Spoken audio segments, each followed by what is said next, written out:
예수께서 말씀하실 때 곧 12 중에 하나인 유다가 왔는데 대제사장들과 서기관들과 장로들에게서 파송된 무리가 검과 몽치를 가지고 그와 함께 하였더라. 예수를 파는 자가 이미 그들과 군호를 짜 이르되, 내가 입맞추는 자가 그이니 그를 잡아 단단히 끌어가라. 이에 와서 곧 예수께 나와 랍비여. 하고 입을 맞추니 그들이 예수께 손을 대어 잡거늘 곁에 서 있는 자 중에 한 사람이 칼을 빼어 대제사장의 총을 쳐 그 귀를 떨어뜨리니라. 너희가 강도를 잡는 것 같이 검과 몽치를 가지고 나를 잡으러 나왔느냐? 내가 날마다 너희와 함께 성전에 있으면서 가르쳤으되 너희가 나를 잡지 아니하였도다. 그러나 이는 성경을 이루려 함이니라. 제자들이 다 예수를 버리고 도망하니라. 한 청년이 벗은 몸에 배 혼니부를 두르고 예수를 따라가다가 무리에게 잡히매 배 혼니부를 버리고 벗은 몸으로 도망하니라. 오늘 본문 말씀 마가복음 14장 잡히신 예수님입니다. 고난 주간이자 승리를 준비하는 주간의 첫 새벽 기도입니다. 여러분, 주변에 정말 믿었던 사람이었는데 그 사람에게 배신당해 본 적이 있습니까? 돈 문제로 돈을 꼭 빌려주기로 했는데 또는 갚아주기로 했는데 이런 돈으로 배신을 당하는 일이 있습니다. 또 정말 간도 쓸개도 빼줄 것처럼 의형제처럼 가족처럼 생각했는데 기대와는 전혀 다른 행동으로 배반당하는 그런 일이 있지 않습니까? 참 사람이 믿음의 대상이 아니죠. 저 역시도 사역자이지만 저를 믿지 않습니다. 내 자신도 믿음의 대상이 아니더라. 우리 모두가 하나님께 은혜를 받아야 할 대상이고 나는 사랑이 없기에 받은 그 은혜로 사랑해야 할 대상이지 않습니까? 오늘 예수님께서도 이 땅에 오셔서 정말 사람으로서 당하기 힘든 큰 배신을 당하게 됩니다. 그것도 한 사람으로 시작해서 모든 제자들 12명에게 버림당하고 배신을 당하게 되더라. 십자가를 지시는 것도 힘이 드실 텐데 인간이 느낄 수 있는 극도의 상황과 감정을 오늘 주인님이 체휼하십니다. 이런 가운데 주님이 어떻게 구원의 역사를 이루어 가시는가 세 가지로 함께 살펴보겠습니다. 구속사 첫 번째는 박해와 유혹으로 단단히 끌려가는 사건으로 이루어 가시더라. 43절에 보니 예수께서 말씀하실 때에 곧 12 중에 하나인 유다가 왔는데 대제사장들과 서기관들과 장로들에게서 파송된 무리가 검과 몽치를 가지고 그와 함께 하였더라. 오늘 사건의 발단이 예수님의 말씀으로 시작되고 있습니다. 어제 예수님께서 잡히기 전날 밤에 겟셋마네 동산에서 기도하고 깨어 있으라 말씀하셨죠. 그럼에도 육신이 약함으로 자고 있는 제자들의 모습을 보지 않았습니까? 1시간이라도 깨어 있었으면 하셨지만 그러지 못한 제자들에게 뭐라고 하셨습니까? 이제 일어나서 가자. 이제 나를 팔 자가 가까이 왔도다. 이 말씀을 할 때에 이 말이 떨어지자마자 무섭게 그 말대로 가룟 유다가 찾아오게 됩니다. 호랑이도 제 말하면 오지 않습니까? 그런데 가룟 유다가 자신과는 참 어울리지 않는 사람들을 데리고 함께 왔습니다. 가룟 유다는 제자인데 반대편에 있는 대제사장들과 병사들을 데리고 왔더라는 것이죠. 일종의 긴급 체포조와 같은 사람들을 데리고 왔습니다. 분명 가룟 유다는 엊그제까지만 해도 마지막 만찬의 때에 함께 있었는데 언제 그 자리를 빠져나갔는지 또 언제 대제사장들을 만나서 병사들을 끌고 왔는지 기록되어 있지 않습니다.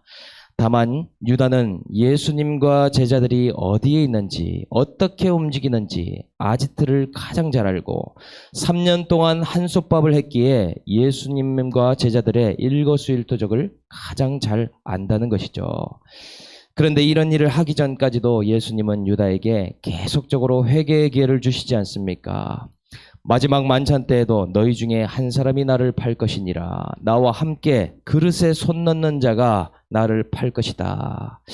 그때의 12 제자 중에서 가룟 유다가 마침 예수님의 그 그릇에 손을 같이 넣지 않습니까? 이게 무슨 뜻으로 하신 말씀이겠습니까? 가룟 유다야, 사탄이 네 속에 넣은 생각과 마음을 떨쳐버리고 너는 어서 회개하고 돌이키라라고 말씀해 주신 것이죠. 그럼에도 가룟 유다는 회개로 주님께 나오지 못했습니까? 나오지 못했습니다. 왜 그랬습니까? 말씀 양육을 받았어도 여전히 물질과 세상 권세가 커 보이기 때문에, 자기가 기대한 돈과 권세를 줄 메시아가 아니니까 그것이 회개가 아닌 배신으로 나타나게 되더라. 가룟 유다가 믿는 것이 검과 몽치라는 것이 참 안타깝지 않습니까? 병사들의 검과 몽치로 예수님을 잡을 수 있다고 생각하는 것 자체가 너무나 어리석은 생각이더라. 그런데 이런 배신자임에도 알고 그를 제자로 택한 것은 주님의 말할 수 없는 사랑과 특권이었습니다. 주님은 그가 돈을 사랑하는 것도 아셨고 세상적인 메시아를 기대하고 야망이 있다는 것도 아셨습니다. 그래서 심지어 자신을 팔 수 있다는 것조차도 주님이 미리 보시고 알고 계셨더라. 가룟 유다는 어떻게 해도 안 될 죄인인데 제자의 자리라도 둬서 구원을 받을 수 있다면 그것은 정말 큰 은혜가 아닙니까? 말씀을 깨닫고 회개하는 인생이 된다면 야망 따라 살다가 죽는 것보다 훨씬 낫지 않느냐 하는 것이죠. 가룟 유다는 자신이 어떤 은혜를 받았는지, 어떤 특권의 자리에 두었는지 그것을 깨닫지 못하더라는 것입니다. 우리도 마찬가지지 아닙니까? 예수님을 배신하고 배반할 수밖에 없는 자들이 우리들이지 않습니까? 그런데 우리를 사랑과 특권의 자리로 불러주고 계시더라. 말씀의 자리로, 은혜의 자리로, 제자들과 같이 목자로, 예비 리더로, 믿는 부모로, 사역자로 두심이 크신 하나님의 은혜가 아니냐 하는 것입니다. 시간이 지날수록 소름이 돋는 일이죠. 이것이 또한 제가 느끼고 있는 것입니다. 제 자신을 볼 때 사역자의 자리에 있지 않았다면 나는 정말 과연 구원을 받을 수 있는 인생이 될까? 아무리 생각해도 정말 구원받을 수 없는 사람이라는 것이 지나면 지날수록 더 깨달아지더라는 것이죠. 이 뼛속 깊은 죄성과 기복적이고 성공과 야망을 꿈꾸며 권세를 가질수록 악하고 음란하며 말할 수 없는 차별과 미움으로 나도 죽고 남도 죽이는 인생을 살았을 것이 깨달아지니 이 자리에 두신 것이 기가 막히고 말로 형용할 수 없는 주님의 사랑이더라. 이것이 놀라운 특권이 아닙니까? 그렇게라도 구원하시려는 하나님의 세팅인 것이죠. 오늘 나는 예수를 배반할 수밖에 없는 죄인인데 주님이 어떤 자리에 두셨는지 우리는 발견해야 됩니다. 은혜를 모르면 특권의 자리를 버리고 권세와 물질을 쫓아갈 수밖에 없기 때문이죠. 이번 고난 주간 크신 은혜를 발견할 수 있기를 주님의 이름으로 축복합니다. 그런데 지금 가룟 유다는 어떤 일을 하고 있는가? 대제사장들과 은 30냥의 팔아넘기기로 약속한 일을 지금 이행합니다. 44절에 예수를 파는 자가 이미 그들과 군우를 짜이르되 내가 입맞추는 자가 그이니 그를 잡아 단단히 끌어가라 하였는지라. 가룟 유다는 머리가 비상한 자였습니다. 똑똑한 제자였다라고 말할 수 있죠. 제자들 중에서도 돈꾀를 맞고 숫자에도 뛰어난 자였습니다. 그러한 브레인으로 무엇을 계획하고 있습니까? 아주 빈틈없도록 병사들과 군호까지 짜서 사인을 맞췄다라는 것입니다. 그리고 어떤 변수도 생기지 않게 아주 단단히 끌고 가라 약속을 했다라는 것입니다. 유다는 혹시나 제자들이 저항할 가능성까지도 생각했습니다. 특히 혈기 있는 제자 1순위가 베드로요, 2순위는 우레의 아들 야고보이지 않습니까? 이런 제자의 반격으로 이 전략에 실패할 것까지도 생각을 미리 다 했다.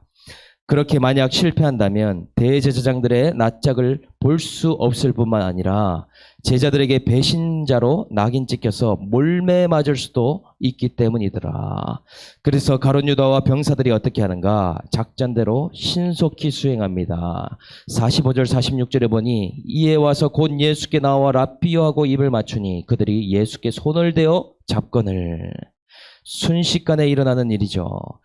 가룟 유다가 앞장서서 병사를 인솔한 후에 예수를 만나자마자 평소에 하던 것처럼 자연스럽게 예수께 인사를 합니다. 랍비어 하며 선생님이라고 말하면서 다가가더니 입을 맞춥니다. 가룟 유다에게 사탄이 들어가니 평소에 하던 친근한 입맞춤이 무시무시한 작전의 군으로 바뀌었습니다. 예수가 메시아라고 하던 고백은 예수를 잡기 위한 인사치레의 선생이여라고 바뀌었다는 것이죠. 이렇게 사탄 마귀가 유다를 도구로 사용해서 달콤한 입맞춤의 미끼를 던지며 사냥하듯이 예수님께 찾아오고 있더라.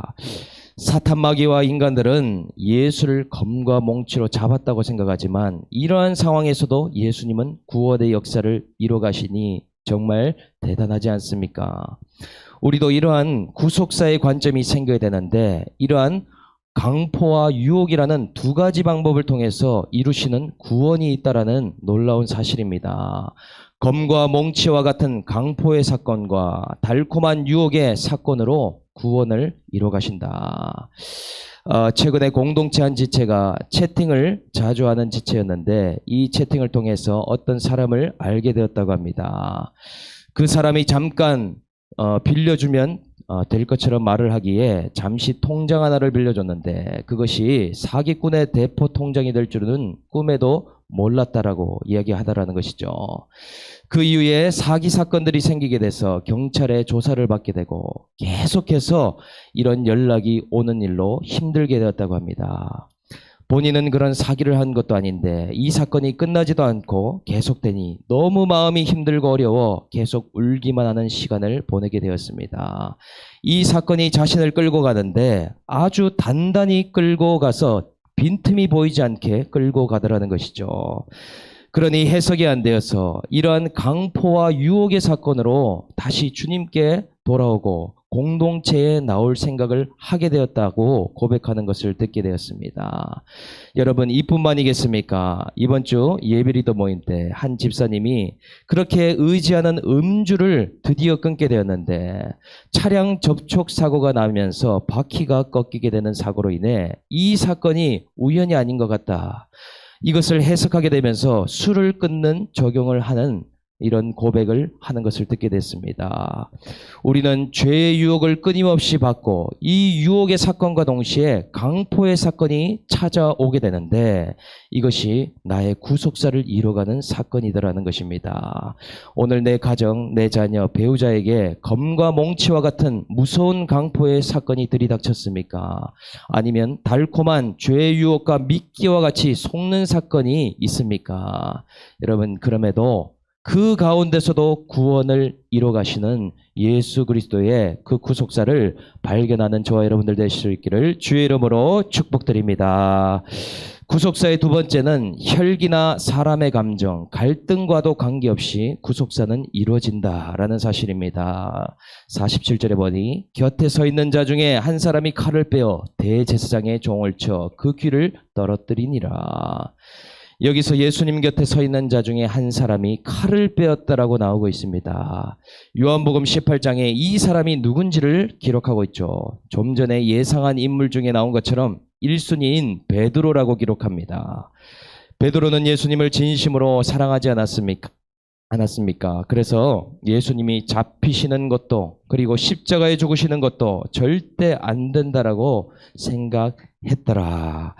예수님께서 죽임당하실 것을 처음 말씀하셨을 때도 예수님의 옷을 붙들고 항변했던 사람이 아닙니까? 주님 절대로 안 됩니다. 이 일이 죽기에 미치지 않으리이다. 강하게 항변할 때에 예수님이 뭐라고 말씀하십니까? 사탄아 내 뒤로 물러가라. 너는 나를 넘어지게 하는 자다. 네가 하나님의 일을 생각하지 않고 사람의 일을 생각한다. 말씀하시지 않습니까? 진심이 가득하지만 사람의 일을 먼저 생각하는 인본주의의 아이콘 베드로라고 할 수 있습니다. 이 베드로가 예수님이 잡히는 것을 눈으로만 볼 수 없기 때문에 혈기를 내며 대항하기 시작합니다. 차마 눈 뜨고 볼 수 없다는 것이죠. 지금 이 대치 상황을 한번 상상해 보십시오. 예수님과 제자들 11명과 가룟 유다와 병사들이 첨예하게 대치하고 있지 않습니까? 양쪽 모두 다 이기냐 지냐 뺐냐 빼앗기냐 이것이 생사 여부이기에 검과 몽치를 들고 긴장 상태에 있더라. 그러니 일촉즉발의 상황에서 베드로는 그 가운데에 예수님의 몸을 대려고 하는, 체포하려고 하는 한 종을 먼저 치게 됩니다. 그 사람의 이름을 여러분들 아시죠? 말고라는 종입니다. 칼이 얼마나 날카로운지 말고의 귀가 잘려버렸다라고 기록하고 있습니다. 그냥 시키는 대로 했을 뿐인데 말고도 너무나 당황스러운 상황에 놀라지 않았겠습니까? 베드로는 베드로대로 화가 나고 말고는 말고대로 억울한 사건이 지금 오고 있죠. 그런데 주님이 세우시는 나라가 십자가로 죽으심으로 이 세우시는 하나님 나라라는 것을 알았다면 여러분은 어떻겠습니까? 예수님이 잡히시는 것이 너무나 슬프고 안타깝지만 이 일은 화낼 일도 검과 몽치를 휘두를 일도 아닙니다. 혈기를 불같이 낸다고 해서 예수님을 지킬 수 있는 것도 아니고 검과 몽치를 든 사람 1000명이 온다고 해서 예수님을 쉽게 잡을 수 있는 것도 아니다. 이것은 그냥 말씀대로 이루시는 일일 뿐인 것이죠. 혈기를 낸다고 참는다고 해서 되는 것도 아니고 칼을 휘둘러서 갈등이 크다고 해서 이것이 전혀 영향받는 일이 아닙니다. 구원의 역사는 없어지는 일이 아니더라. 혈기와 감정 때문에 우리는 죄책감에 빠지기도 하고 그것 때문에 구원이 흔들린다라고 생각하지만 주님께서는 말씀대로 계획하신 대로 그것을 성취하시는 분이십니다. 그런데 우리는 어떻습니까? 사람이기 때문에 내 입장 그리고 상대의 입장이 있습니다. 내 이익을 생각하기 때문에 내 편과 당신의 편이 있습니다. 때로는 가정에서 베드로처럼 불같이 화가 나기도 하고 직장에서 말고와 같이 억울해하기도 한다라는 것이죠. 귀가 잘리듯이 피해를 입기도 하지만 그것마저도 주님이 귀를 붙여주시면서까지 그 일을 구원으로 인도하신다. 넘어서지 못한 것이 많기에 이렇게 양쪽으로 대치된 채로 갈등하면서 가는 것이 사람입니다. 그렇기 때문에 우리에게 무엇이 필요한가? 우리는 연약하기에 말씀과 공동체가 필요한 것이죠. 칼을 휘두른 자도 귀가 잘린 자도 말씀 듣고 가야 됩니다. 가정에서 가해자도 피해자도 한 구속사의 말씀을 듣고 가는 것입니다. 부모와 자녀도 큐티하면서 갑니다. 양쪽이 대치해도 하나님이 하시는 일이 무엇인지를 해석하면서 가야 하더라. 이 모든 갈등과 감정과 어려움 가운데에 주님이 하실 일을 자꾸 잃어버리기 때문에 주님이 이루고자 하시는 구속사가 무엇인지 계속해서 깨달아 가야 된다는 것이죠. 이끌어 가시는 것은 우리의 감정도 갈등도 환경도 아니요 오직 말씀대로 성경을 이루기 위함임을 우리는 기억해야 하더라. 그래서 하나님의 뜻을 말씀으로 깨닫게 될 때 이 일이 더 이상 화낼 일이 아니라는 것을 알게 됩니다. 가해자 피해자가 있는 것이 아니라 잡혀가는 사건이 있어야 할 일임을 알게 된다는 것이죠. 가정에서 대치 상황이 있고 갈등이 있습니까? 그것이 있어도 주님은 구원을 반드시 이루어 가십니다. 직장에서 분낼 일, 화낼 일 많으십니까? 이것을 통해서도 말씀이 들리게 하셔서 나의 감정 기복을 구원하시고 나의 차별과 시기 질투를 구원하시고 나의 기복과 성공주의를 구원해 가십니다. 천국 가는 것이 구원이 아니요 안 되는 내 성품, 안 되는 내 죄성 한 가지 한 가지를 다듬어 가시는 것이 구원인 것이죠. 한꺼풀 한꺼풀 한 영역 한 영역을 구원해 가시더라. 이번 고난주간에도 여러분의 한 영역이 주님께 구원받을 수 있기를 주 예수의 이름으로 축복합니다. 세 번째는 모든 제자가 도망가고 실패해도 구속사는 이루어집니다. 50절 말씀. 제자들이 다 예수를 버리고 도망하니라. 여기에 잡히신 예수님을 버리고 도망간 제자가 한두 사람이 아니라고 기록합니다. 여기 보면 다 예수를 버리고 도망하니라. 모두가 예수를 버렸다라고 기록되어 있더라. 그 후에 도망까지 갔다는 것이죠.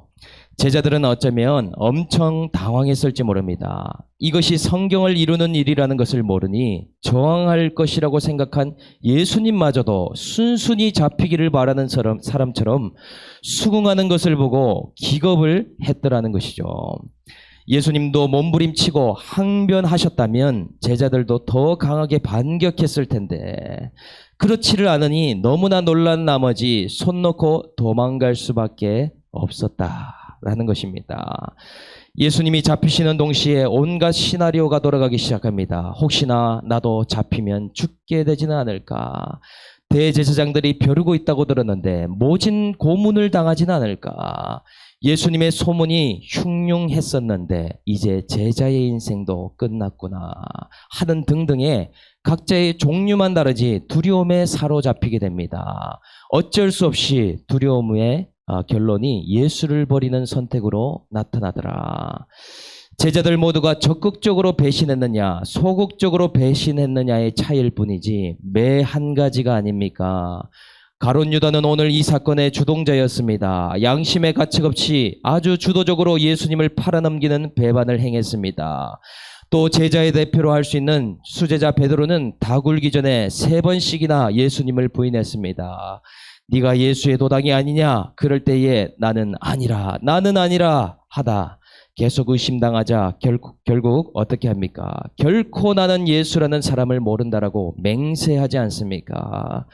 여기까지는 우리가 잘 아는데 오늘 또 다른 제자의 기록이 나오고 있습니다. 51, 2절에 한 청년이 벗은 몸에 베옷 이불을 두르고 예수를 따라가다가 무리에게 잡힘에 베옷 이불을 버리고 벗은 몸으로 도망하니라. 여기서 한 청년은 11제자 중에 한 사람을 말합니다. 이 한 사람이 맨몸으로 도망치는 사건이 일어났다 기록합니다. 아마도 겟셋마나 동산에서 기도하다가 잠들 때에 옷을 벗어두었거나 아니면 갑작스럽게 맞닥뜨린 상황에서 놀라 겉옷을 챙기지 못했을 것으로 추측할 수 있습니다. 그런데 주변에 있던 혼 이불을 두르고 예수를 따라가다가 잡히게 되는데 그야말로 맨몸으로 이 36개 주랭랑으로 도망치는 일이 있었다라고 합니다. 이게 여러분 누구냐면 이 마가복음을 기록한 마가 자신이라는 것이죠. 얼마나 치욕적인 모습을 보였는지 모릅니다. 예수님은 잡히고 제자들은 다 도망가 버리고 이 모든 것이 실패처럼 보이지 않습니까? 예수님께서 3년 동안 말씀으로 양육하시고 온갖 기적과 이사를 보여주셨어도 주님을 그리스도라고 고백하였어도 다 버리고 도망갔으니 보통 실패가 아니고 완전한 실패 아닙니까? 마가라는 사람은 이렇게 맨몸으로 도망치는 이런 사건이 있고 나서 부활 이후에 성령을 받고 이 마가복음을 기록하면서 깨닫게 되었을 것입니다. 마가 자신의 사건을 쓰면서도 차마 자신의 이름을 쓰기가 쉽지 않았을 것입니다. 얼마나 부끄럽고 수치스럽겠습니까? 이후에 초대교회의 대단한 지도자 중에 한 사람이 되었어도 이 일에 대해서는 지우고 싶을 정도로 정말 생각하고 싶지 않았을 것이다. 그런데 이 일을 어떻게 하나님이 사용하십니까? 이것을 대단한 약재료로 사용하신다는 것이죠. 마가에게만 이러한 일이 있는 것이 아닙니다. 나에게도 이제 끝났구나 생각되는 실패가 있습니다. 말씀을 들어도 자꾸 넘어지는 부분이 있습니다. 그런데 나의 실패는 뒤집으면 하나님이 성공하시는 사건이 되더라. 나의 실패로부터 하나님이 이루실 구속사의 일이 시작되게 된다라는 것입니다. 우리의 가정은 실패했다고 생각합니까? 이제 가망성이 없다고 생각합니까? 또는 나는 치욕스럽고 지우고 싶은 과거가 있어서 생각하기도 싫습니까? 오늘 주님은 그 모든 것 하나도 버릴 것이 없이 사용할 것이라고 말씀하십니다. 그것을 통해서 나 같은 배신자도 크게 쓰신다라고 말씀하신다는 것이죠. 오늘 그 모든 수치와 아픔의 사건도 사람을 살릴 약재료가 되고 나에게 버릴 것 없는 보석으로 주님이 쓰십니다. 저 여러분들 마가와 같은 수치도 나누면서 하나님께 드릴 것 있고 사람들에게 나눌 것 있는 인생을 살아가시기를 주 예수의 이름으로 축복드립니다. 적용 질문 드리겠습니다. 나의 구원을 위해 주신 강포와 유혹의 사건은 무엇입니까? 말씀을 들어도 화나거나 억울한 갈등과 대치 상황은 무엇입니까? 주님을 부인하다가 겪은 지워버리고 싶은 수치와 치욕의 사건은 무엇입니까? 오늘 말씀 생각하면서 제가 한번 기도하겠습니다. 하나님 아버지, 저는 기복과 성공을 따르는 자였고 예수님을 언제라도 배신하고 팔았던 죄인이었음을 이 시간 고백합니다. 제가 얼마나 지옥 갈 인생인지 이 사역자라는 자리에 두지 않으면 정말 세상에 떠내려갈 인생인 것이 깨달아져 아찔하기만 합니다. 아직도 한꺼풀 한꺼풀 구원받아야 할 영역이 많기에 저에게도 삶의 강포의 사건과 유혹의 사건을 허락하시며 단단히 끌어가는 사건으로 구속사를 이뤄가고 계십니다. 주님, 너무나 연약하기에 내 편, 네 편, 내 입장, 남의 입장을 따질 수밖에 없고 때로는 화나고 때로는 억울할 때가 있지만 그 가운데 말씀을 듣고 공동체와 함께 나누면서 갈 수 있는 저와 모든 세비 공동체 한 지체가 될 수 있도록 은혜를 베풀어 주시옵소서. 주님, 저에게 주님을 끊임없이 부인했던 수치와 굴욕의 사건, 인생의 크고 작은 고난의 사건들이 이제는 내가 그 일을 행한 자가 아니었다고, 그런 과거는 없었다라고 숨기는 것이 아니라 이런 나라도 배신자라도 버리지 않으시는 주님의 사랑 때문에 이 모든 것들이 버릴 것 없는 약재료가 되어서 나의 삶에 나눌 것 있는 인생 될 수 있도록 인도하여 주시옵소서. 이 고난주간에 그리하여서 하나님, 우리의 모든 고난과 수치의 약재료가 하나님 사람들에게 나눌 것 있는 것 되어서 나도 살고 가정도 살고 공동체가 살아날 수 있는 이 고난주간 될 수 있도록 축복하여 주시옵소서. 감사를 드리며 우리를 구원하신 예수님의 이름으로 기도드립니다. 아멘.